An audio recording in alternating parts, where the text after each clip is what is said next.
Brynner watched Sammy Davis Jr. spin his gold-inlaid Colt Peacemaker 3 times around his finger, then draw and fire in exactly 0.4 seconds, while the small audience of Vegas entertainers exploded in applause.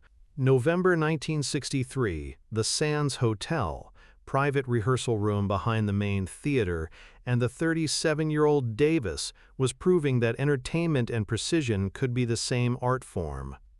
If you're fascinated by untold stories of Yul Brynner's legendary encounters with Vegas royalty that revealed the difference between showmanship and survival, subscribe to Yul Brynner Untold Legacy for more hidden moments where Hollywood's finest met Sin City's greatest performers. The room was electric with the kind of energy that only Vegas could generate. Dean Martin leaned against the piano, nursing a scotch and shaking his head in amazement. Frank Sinatra sat forward in his chair, genuinely impressed.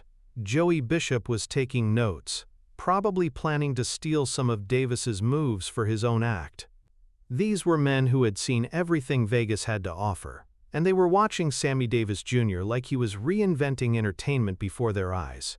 And maybe he was. "Ladies and gentlemen," Sammy announced, his voice carrying that distinctive rhythm that could make anything sound like music. "You think that was fast? That was me warming up."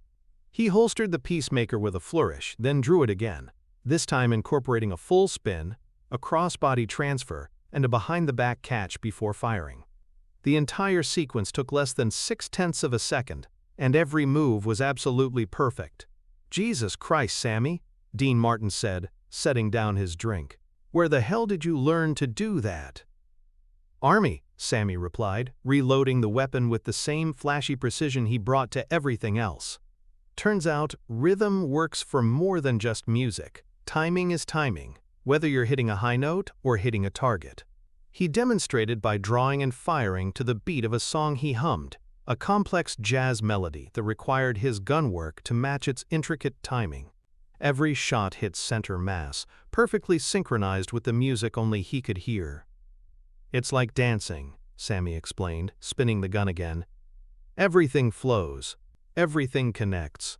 The weapon becomes part of the performance, and the performance becomes—" He drew one final time, so fast the movement was almost invisible, and fired. "Art," he finished, as the shot echoed through the room. The applause was immediate and sustained.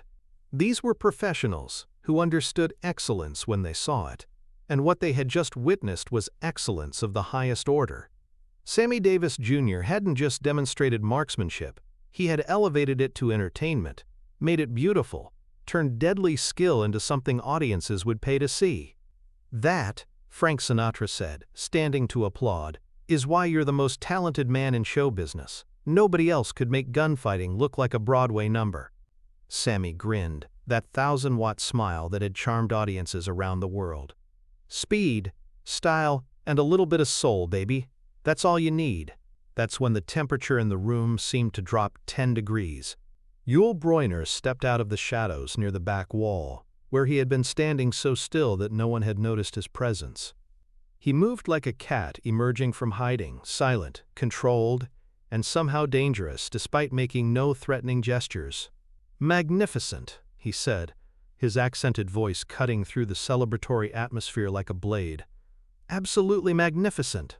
You are, without question, the most entertaining gunfighter I have ever seen."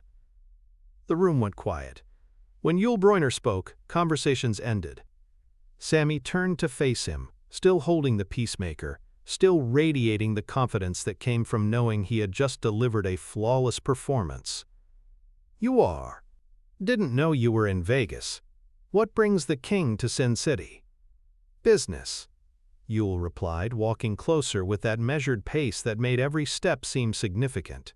"But I couldn't resist watching when I heard you were demonstrating your skills."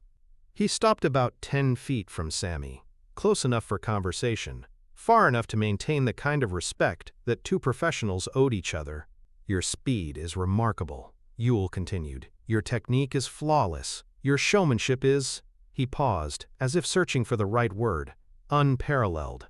Sammy sensed something in the tone, something that suggested qualification rather than pure praise.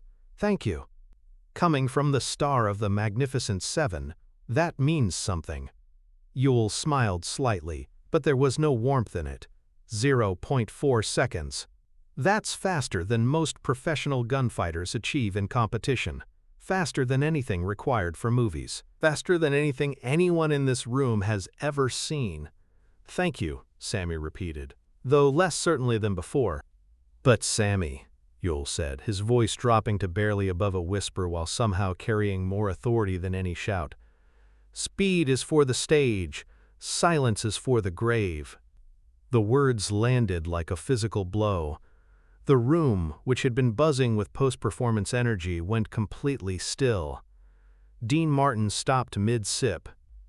Frank Sinatra leaned forward. Joey Bishop stopped taking notes. Sammy's smile faltered. What do you mean? Instead of answering directly, Yul reached inside his jacket.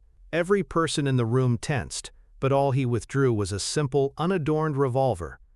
No gold inlay, no custom grips, no theatrical modifications. Just a working weapon, worn from use. Your draw is a performance, Yul said, holding the gun casually, naturally, like it was an extension of his hand. Beautiful, precise, entertaining. It announces itself, it demands applause, it makes people gasp with appreciation. He looked directly into Sammy's eyes. In survival, applause gets you killed. Without warning, without any visible preparation, Yul's free hand moved to Sammy's wrist, not grabbing it, just touching it lightly. But somehow, that gentle contact completely disrupted Sammy's stance, his balance, his ability to draw his own weapon. You see? Yul said quietly. Your 0.4 seconds assumed we both started at the same time, assumed I would wait for your performance to begin, assumed the situation would allow for showmanship. He released Sammy's wrist and stepped back, but real confrontations don't wait for the music to start. They don't announce themselves. They don't give you time to spin your weapon or find your rhythm. Sammy stood frozen, his peacemaker still holstered, his usual confidence shaken. You're saying my speed doesn't matter? I'm saying your speed is perfect for what it's designed for, entertainment. But entertainment and survival operate by different rules. Yul looked around the room, addressing the entire gathering. All of you, you're artists. You create beauty, joy, escape. You make people forget their troubles and believe in magic. That's valuable beyond measure. He turned back to Sammy. But don't confuse art with readiness. Don't mistake performance for preparation. Your 0.4 seconds is magnificent theater. But theater assumes a willing audience. And real violence? Sammy asked quietly. Real violence doesn't want an audience. It wants to end quickly, quietly, with as little drama as possible. It doesn't care about your timing, your style, or your soul. It cares about who's still standing when the shooting stops. Yul holstered his plain revolver, with a movement so smooth it seemed like the weapon had simply disappeared. Your gun work is art, Sammy. It should be celebrated, admired, remembered. But never mistake it for the kind of skill that keeps you alive in situations where applause isn't the goal. The silence stretched until Frank Sinatra cleared his throat. So what you're saying is...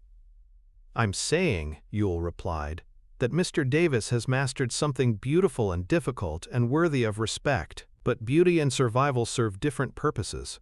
Understanding the difference between them, that's wisdom. Sammy slowly, carefully, holstered his peacemaker.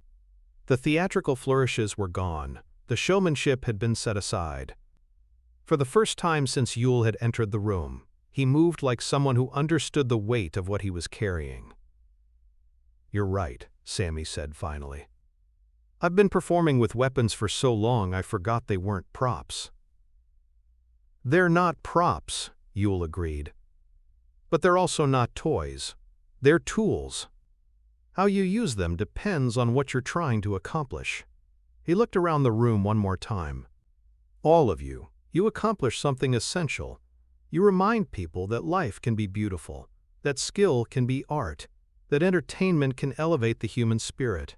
Don't let anyone tell you that's less valuable than other kinds of capability.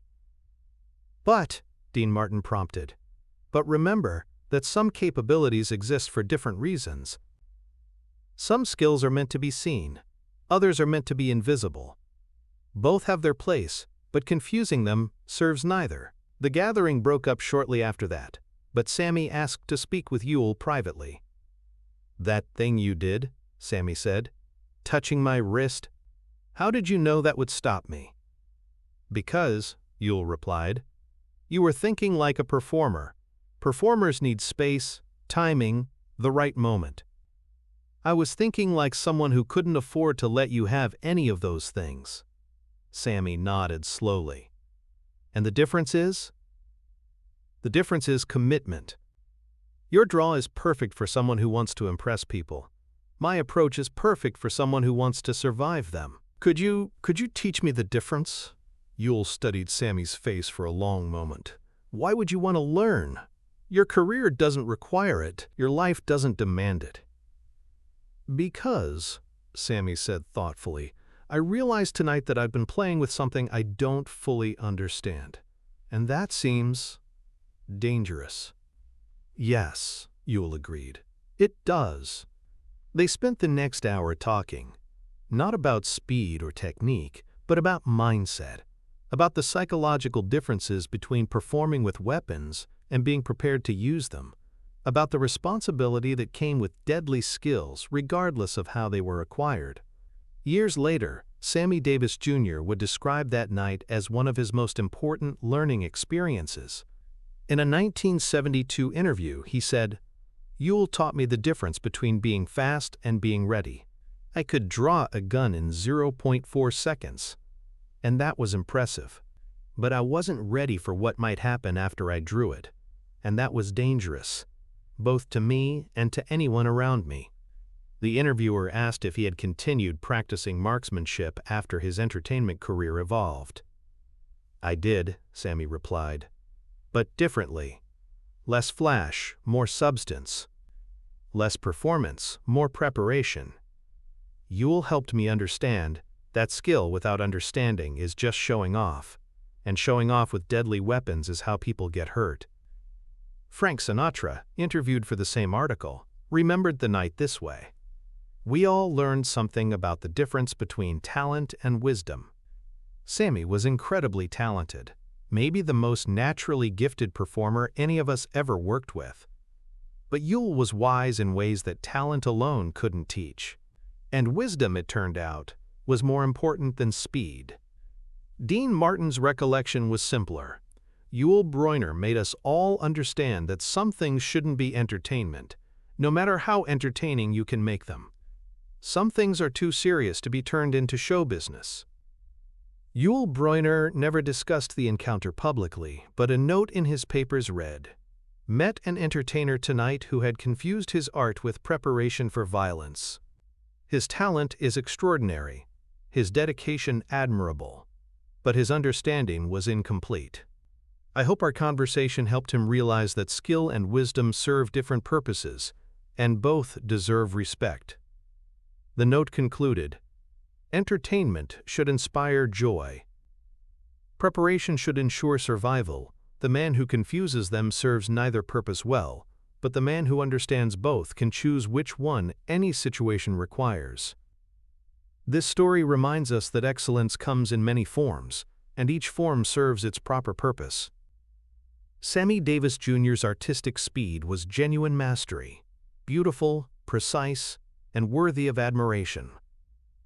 Yul Brynner's survival-focused approach was a different kind of mastery, practical, efficient, and born from necessity rather than choice. Neither approach was superior to the other, but understanding the difference between them was essential. Entertainment and survival operate by different rules, serve different purposes, and demand different mindsets. The wisdom lies not in choosing one over the other, but in recognizing which one any given situation requires. In a world where performance often substitutes for preparation, where flash can overshadow function, and where entertainment values can influence serious decisions, that night in Vegas provided a rare lesson about the importance of understanding what we're really doing when we display our capabilities, and why we're doing it. If this story of artistic mastery meeting practical wisdom resonated with you, Yul Brynner Untold Legacy is dedicated to preserving exactly these kinds of encounters. The moments when Yul Brynner's deep understanding of human capability intersected with the entertainment world's most gifted performers, creating teaching opportunities that went far beyond show business. His experiences had taught him that true mastery requires not just skill, but understanding of that skill's proper application and appropriate limits.